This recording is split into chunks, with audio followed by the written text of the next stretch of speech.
Welcome back. As you know, I am Eli the Computer Guy here for the Daily Blob, where I shake my brain nipples every day in order to get some of that dirty YouTube money so I can pay for in-person hands-on technology classes for you folks to actually teach you how to build stuff with things like the AI stack. I'm doing a class in Durham, North Carolina in a few hours, and basically we do that every couple of weeks. If you're interested, go to silicondojo.com, see what new classes are coming up, and also remember, free to the end user isn't actually free.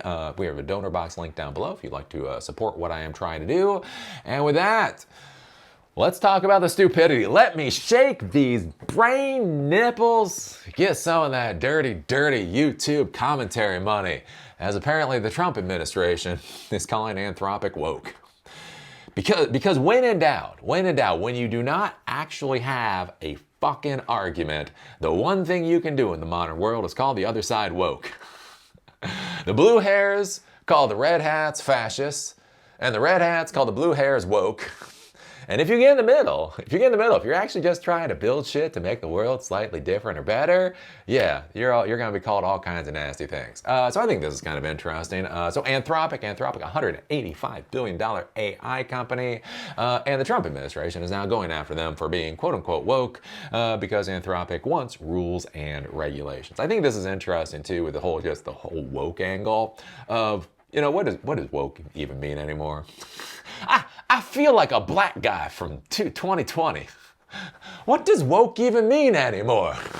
We had this good, pure word, and then other people took it, and they defiled the word. And yeah, I'm starting to feel that. Like, what? How is this woke?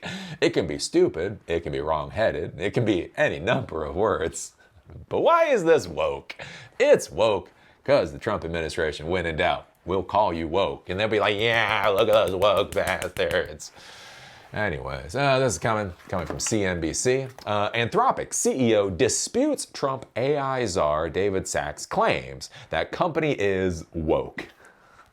Because, yeah, that's what the greatest minds of our generation really need to be doing. We don't need to figure out how to build more resilient supply chains, in regards to the economic war with China. We don't need to figure out how to build better hospitals or whatever else. No, we need to argue. We need to argue over whether or not companies are woke. Welcome to 2025. Spoiler alert, 2026 is going to be worse. Anthropic CEO Dario Amodei on Tuesday addressed what he called, quote, inaccurate claims about the artificial intelligence startup's policy stances after repeatedly facing criticism from venture capitalist David Sacks, who is serving as President Donald Trump's AI, and crypto czar. Ooh, David Sacks has all the buzzwords. He's not just the AI czar, he's the crypto czar. You know how amazing that makes him. Amodei said that the company is aligned with Trump administration across, quote, key areas of AI policy, and that it is interested in working, quote, with anyone serious about getting this right. Quote, I fully believe that Anthropic, the administration, and leaders across the political spectrum want the same thing, to ensure the powerful AI technology benefits the American people, and that America advances and secures its lead in AI development, Amodei said in a statement. Yeah, it would be nice if AI technology benefited the American people. That's not going to happen. That's not going to. Hey, yeah, so the interesting thing about your electricity bill doubling, you also got laid off too. So the AI that replaced you at work requires so much electricity that your electricity bill doubled. That's what Americans are facing right now, jackasses. And you're very proud. You're very proud about it, right? Amazon just came out. They're going to be replacing 600,000 employees with robots, right? You see this across. Like it's the weirdest thing with this whole AI and robot thing is that they are actually proud about making Americans' lives worse, right? Even if the reality was in the past that technology was going to make people's lives worse, they always try to polish the turd and make it seem like it was going to make our lives better. This is going to make your life better. And then you get Facebook. Right? But they sold the dream and you got the reality. And it's funny with these tech people nowadays. No, they're just spelling out the reality to you. Oh yeah, no, this technology, yeah, it's going to take your jobs. And not only is it going to take the job you currently have, but it's going to take every job that you could possibly have. At the exact same time, it's going to drive up the cost of resources.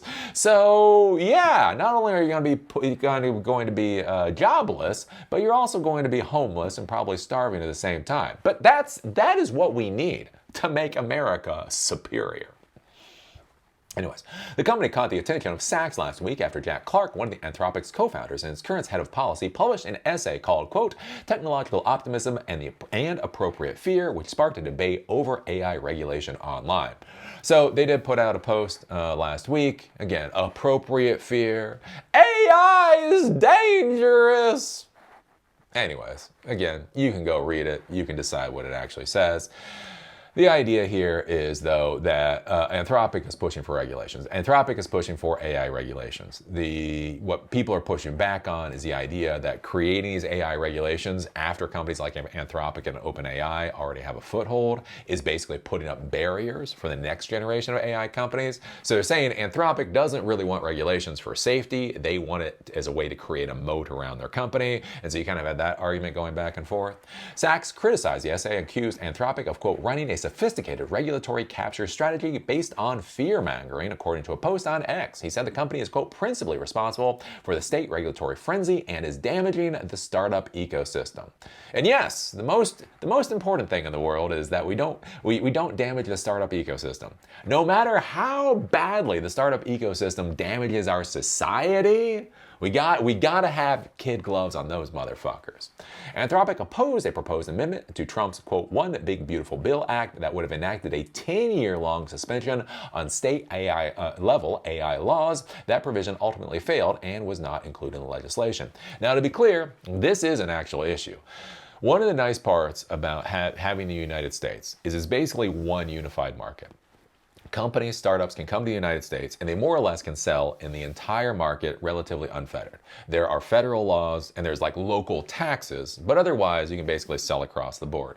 One of the reasons Europe is a shithole economically is because they're a fractured market, right? You go into France and you start being successful in France, you have to jump through a whole bunch of additional hoops to go into Germany. You have to jump through a whole bunch of additional hoops to go into Italy. You have to jump through a whole bunch of additional hoops to go to Greece. So the idea with the US is you come and you have one more or less unified 340 million person market. The issue with these AI laws is, and we've seen this with social media, is as companies start creating specific laws, or as states start creating specific laws about these particular technologies, it then starts fracturing the market. And so that is actually a legitimate concern. The company also supported a bill in California that requires large AI developers to make their model safety protocols public, though there are exemptions for companies that generate an annual gross revenue of less than $500 million. Though I do have to say that kind of thing sounds reasonable. You're making over $500 million a year, right? You have revenues of over $500 million a year. Your model safety protocols should be public. Yeah, so what are your protocols for the safety of your models? That seems reasonable to me. Anyways, billionaire tech investor and LinkedIn co-founder Reid Hoffman defended Anthropic on Monday and called the startup, quote, one of the good guys. Sachs quickly responded to Hoffman's post, and the two sparred back and forth on Monday. In one post, Sachs wrote that the, quote, real issue is Anthropic's agenda to backdoor woke AI and other AI regulations through blue states like California. Modi worked to clarify Anthropic's view on Tuesday, writing that the company's longstanding position has been that a uniform federal approach is preferable to a patchwork of state laws. Yes. Quote, when we agree, we say so. When we don't, we propose an alternative for consideration, Modi said. Quote, we do this because we are a public benefit corporation with a mission to ensure that AI benefits everyone and to maintain America's lead in AI. Yeah. Sure, boss. Sure, boss, whatever you say. Yeah, boss. This is definitely gonna make America better, boss. Yes, boss. Yes, boss. Again, quote, again, we believe we share those goals with the Trump administration, both sides of Congress, and the public. So anyways, that's what we have currently going on now. David Sachs, Tsar of both AI and crypto, is going toe-to-toe with Anthropic over Anthropic's quote-unquote woke AI. Because if you can't make a rational, reasonable argument, just call the other side woke. Call the other side woke, call the other side fascist. Just don't, actually, articulate the problems that you're having. So I think this is going to be something that's kind of interesting going forward, going in the future, especially as the Trump administration wants more and more control over private companies. We just saw this. Coca-Cola just came out with a Trump-approved recipe for Coca-Cola.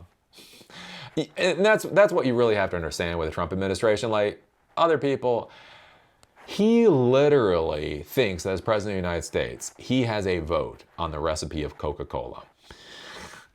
And Coca-Cola fucking acquiesced, and we now have sugarcane Coca-Cola going to a few markets in the United States. We'll see what happens there. I think what becomes interesting here is, again, as the Trump administration tries to put more and more pressure onto more and more of these private companies, I'll be curious to see where the breaking point is, especially as the companies are doing, relatively reasonable things. You can agree or disagree with their policies or whatever, but again, you can understand where they're arguing from. And so when the Trump administration basically can come out and just basically their argument for an AI company is, oh, they're woke AI. Again, we're 7-8 months in the Trump administration. We have literally over 3 years to go. What is this going to look like? Another year from now, another 2 years from now. It'll be curious to see, and it'll be curious to see if these companies can keep acquiescing. Like one of the curious things that I have, like you'll notice this with Anthropic, is they keep slobbering over Trump's ring. They keep saying, Trump, we love you, Trump. Trump, you're doing the right thing. Trump, we align with, all right, they're slobbering over that ring as they simply say, although we are with you, we just have a couple of these disagreements. The issue is a lot of what Trump is doing is simply unfeasible. It's simply fucking unworkable, right? And so what'll be interesting to see probably over the next year is as these companies hit their breaking points, as it becomes no longer viable to even pretend to toe Trump's line, what is the wrath and the fallout going to look like? As I talk about, like what's really weird with big tech, right? George Floyd happened, and then all the big tech companies were all behind BLM. Like every time you turn around, BLM, no more white comfort, the whole 9 yards, right? They all went that way. And then what was really interesting is then you see the Trump administration comes in and fucking DEI gets wiped out overnight. They basically all fall in line again. We've seen this with so many other things, like hiring people, like during the COVID pandemic. All these companies were hiring because of course you have to hire. And then Elon Musk fires 75% of his staff. And so they start laying off tens of thousands of people at a time because of course you have to fire, right? You're seeing that same lemming mentality right now. They are all slobbering over Trump's ring because it's considered that's of course what you have to do. You're gonna have, again, I don't want to say the Elon Musk moment because Elon Musk is having moments like every other day and people have stopped paying attention at this point. But you're gonna have that Elon Musk Twitter moment. Somebody is gonna fucking snap. Somebody at one of these, $100 billion plus companies is simply not going to be able to feasibly acquiesce to Trump anymore, and there is going to be a pushback. And the interesting thing is, are we going to see all these fucking lemmings then go from acquiescing to Trump to then being resist Trump? And then, especially with the Trump administration, what disaster is that going to look like? So anyways, that's curious. Curious to sit back and watch. What can I do? I can scream into a camera. And say, the sky is falling. Like, no, actually, no. Like, I've been measuring, and the sky is, in fact, closer to us today than it was yesterday. Maybe we should try to do something about this. That's what I can do. I can go teach classes in Durham, North Carolina. But Other than that, I guess we're going to sit back and see what the hell happens. Anyways, if you like these videos, give us a thumbs up. If you hate them, give us a thumbs down. Call me amazing, call me a dumbass. Just be a real Lutnick and do it down there in the comment section. Do remember Silicon Dojo, silicondojo.com. I do in-person classes, free to the end user in Durham, North Carolina. Doing one on OpenAI's API tonight. We'll be doing more in the coming weeks. If you want to go, take a look at silicondojo.com to see about RSVPs. And if you want to support what I do, there is a donor box link down below. With that, see y'all later.